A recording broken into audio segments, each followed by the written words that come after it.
Are you high or are you low? Porosity. Let's get it. Porosity. And I had a couple people ask me to go into a more detailed conversation about porosity, high, low, mid porosity. So we're going to go into it real quick. What porosity is it's talking about how your hair absorbs moisture within your hair strand. The hair itself has 3 layers. Our race is special because we have 3 layers where everyone else just has 2. You have the cuticle layer, the cortex, and the medulla. The medulla is the inside. I'll put a picture here that has the structures of the hair. Well, the medulla absorbs the water, but it's the cuticle, the first layer, that will let you know if you're high, low, or mid porosity. How to test low porosity hair? Let's start with that. Well, you're going to take on a wash day, which I did. I washed my hair yesterday. So I have, this is my hair that I got out of my wide tooth comb after washing my hair, and this is the amount of shed I had. So you're going to take a clear glass, and you want to make sure it's filled with water, regular room temperature water, not too hot, not too cold, just right. And you're going to take that hair, I hope you guys can see this, and you're going to place it in that water and just press down on it, not a lot, just so it can go in. And you're going to let that sit for 3 minutes. So while we're waiting for that, I'm just going to go and talk about porosity. So low porosity hair is when your hair cuticle, again, I'll set a picture right here so you can see it, show all 3 of the porosities. But low porosity is when your hair cuticle is all the way down. There's no moisture getting in. There's nothing going out. It is tightly sealed down, lays flat. The cuticles overlap each other. Well, what does that mean for moisture retention, right? Well, because your cuticles are sealed all the way down. There's no water, no moisture penetrating your hair. Or I use this as a good example. You take a shower, you wash your hair, deep condition your hair, whatever you do. After you get in the shower, after you get out of the shower, within an hour, your hair is completely dry. That means you have low porosity hair. That means however, low porosity hair is quoted to be very healthy hair because it looks flat and it's great, and it is healthy because the structure of the hair cuticles, your cortex, and your medulla are all intact. However, there's no moisture going in. With anybody, I always recommend you make sure, in order to get moisture in, is one, drinking tons and tons of water. If you have low porosity, for any porosity, you have to drink tons of water, but definitely for low porosity as well, is because that's going to moisten your hair from the inside and get that medulla, when you drink that water on the inside, to moisturize your hair. But of course, you want to get that moisture in by taking care of it. So always wash. You should use heat. You can use hot water for a shower instead of doing mid to cold, mid-warm water. You should definitely steam your hair or use hot heat to deep condition your hair. So if you have a, a blow dryer, that, you're going to want to deep condition with that. Put it in a plastic cap and put that on and deep condition with it and rinse off. Heat is going to help lift those cuticles, open it up so that moisture will get in to your hair shaft. The other thing about low porosity hair is you'll notice that it's kind of hard to dye your hair. It takes a lot to dye your hair, only because, again, that cuticle's all the way down. Nothing's lifted it up. It doesn't react very well, so it takes a little bit longer. It takes a longer time frame. Now, it can dye. It'll just take longer than normal to get that dye to work with your hair.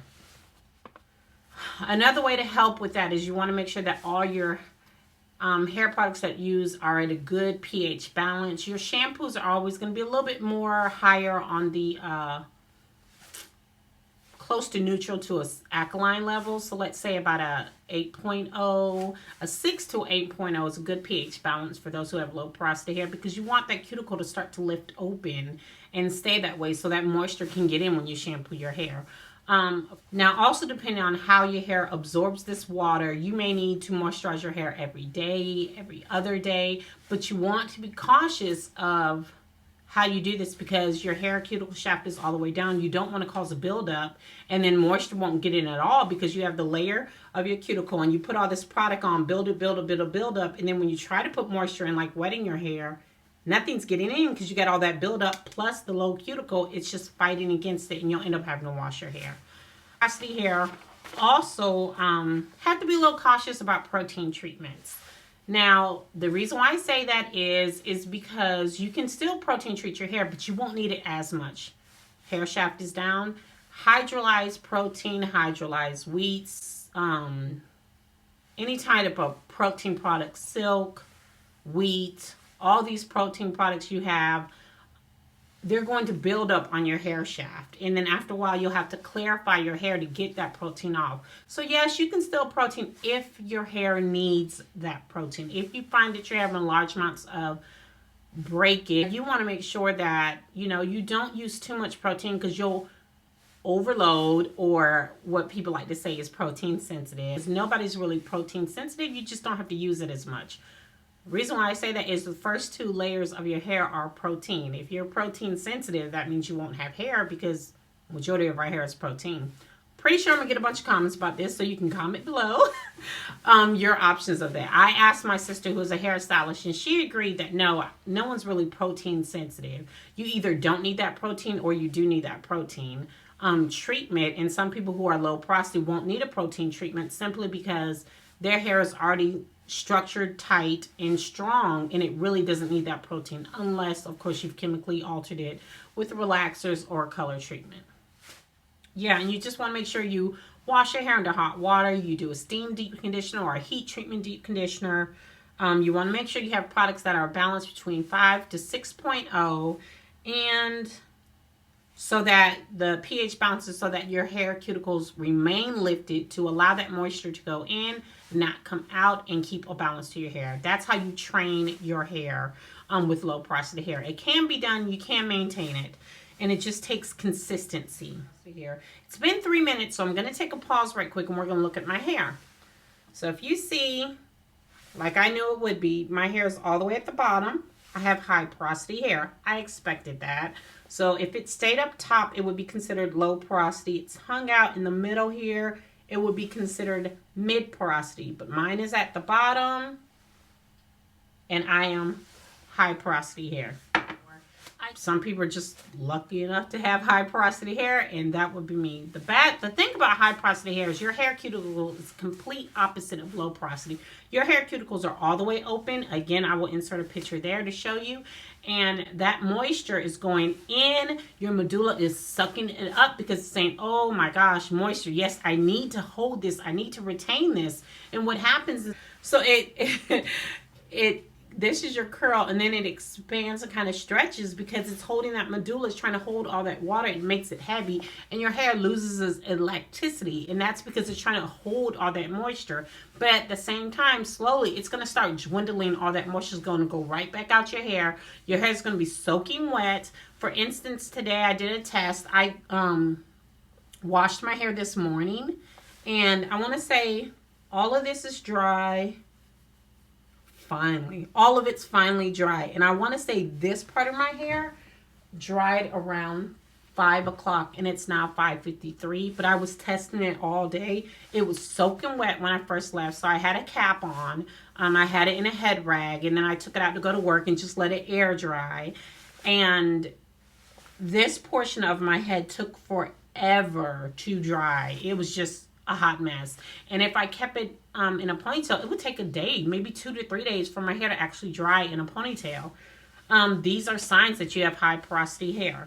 The thing about the swell of that is you actually want your cuticles to go down. You don't want them to go as low porosity, but you do want that cuticle to go down. So a deep conditioner, again, you can't go wrong. You do want to DC your hair, whether it's low porosity or high porosity. And also, your hair frizzes. In humid times, your hair is automatically, I'm talking about what ticks me off, y'all. I can do my hair and it be banging. Do you hear me? Banging. As soon as I go outside, it's like, swell. Because it's humid, your hair is dry, not at all, like no moisture. It instantly wants to grab things. So you kind of have to be anti-humectant during the humid days. Try anti-humectant products because coconut oil because that doggone hair is going to say, oh, it's humid, let me grab that moisture in the environment, and then your hair is just going to go frizz. Yeah, another good sign that you have high porosity hair is that when you dye your hair absorbs that dye really good, really quick. Like soaks it up very, very well. The best thing for your hair is protein treatments, because your cuticles are going to break off. You're going to have holes in your cuticles. They're going to be extra wide, and your hair has no strength whatsoever. It's heavy from the electricity going away because your hair's trying to suck up all that moisture. So you want to do protein treatments, but at the same time, you want to follow protein treatment, you have to follow with the deep conditioner, a moisturizing deep conditioner, just because you want that balance between the strength of your hair and the moisture of your hair. Dye rinses. If you dye your hair, use a dye rinse because the dye rinse has protein in it. So it'll help lower that cuticle, but at the same time, it'll help give strength to your hair so that you're closing in those gaps into your hair. And the number one thing that's important after you've shampooed, after you condition, is you want to lower your pH balance by using apple cider vinegar rinse. If you don't like the smell of apple cider vinegar rinse, my girlfriend, Mynaturalmychoice, did an awesome video that she mixes conditioner like that you get from the dollar store. I think it's VO5 conditioner and apple cider vinegar rinse together, because I dye my hair. I can't do it, but I'm going to give this a try because I thought it was a really good. I can't apple cider vinegar rinse because I dye my hair and it's just going to strip the color off, and I went and did all that dye for nada.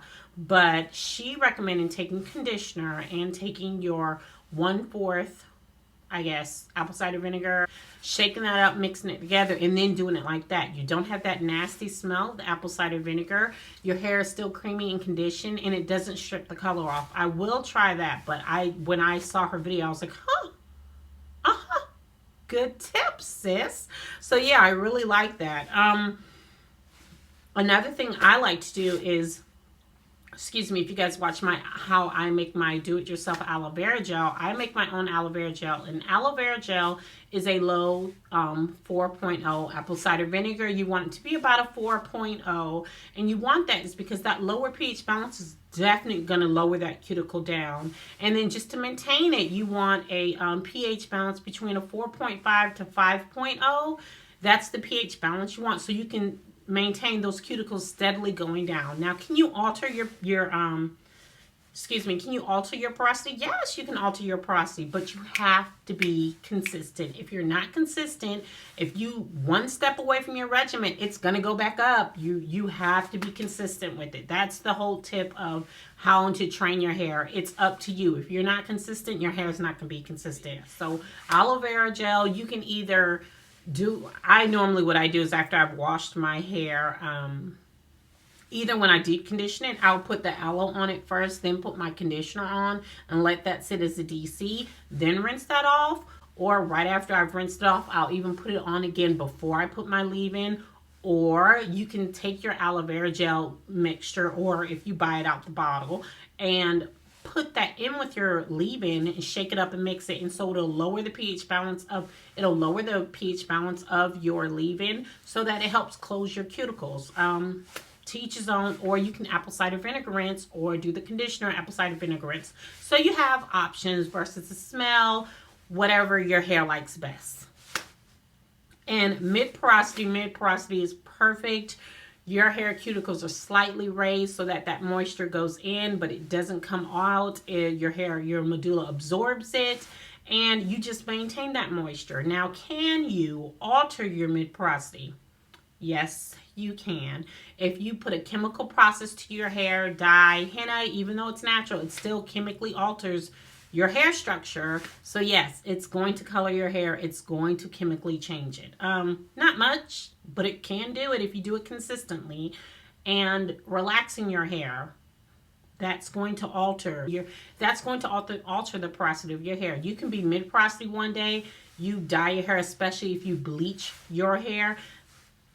You could become high porosity just like that. If you have damage to your hair, if a lot of heat to your hair, will lift your hair cuticles up. And if you do it consistently with heat training or heat damage, whichever one you want to call it, it's the same thing, it's just different names. One uses good words and one uses bad words. Of course, when you say heat damage, sounds bad. Heat train doesn't sound so bad, but it's the same thing. So if you do heat training, I'll do that one to be on the good. If you heat train your hair, you put heat to your hair all the time, those cuticles are going to lift because the heat goes to your hair. And after a while, your hair is going to be trained that this is how you want my hair to be. You want my hair to have open cuticles. Computer screen. There we go. Okay, you see The Science of Black Hair. The Science of Black Hair. Great book. If you are not a Kindle, you don't have a Kindle app, you can go to Amazon, and Amazon sells the paperback for $22.46.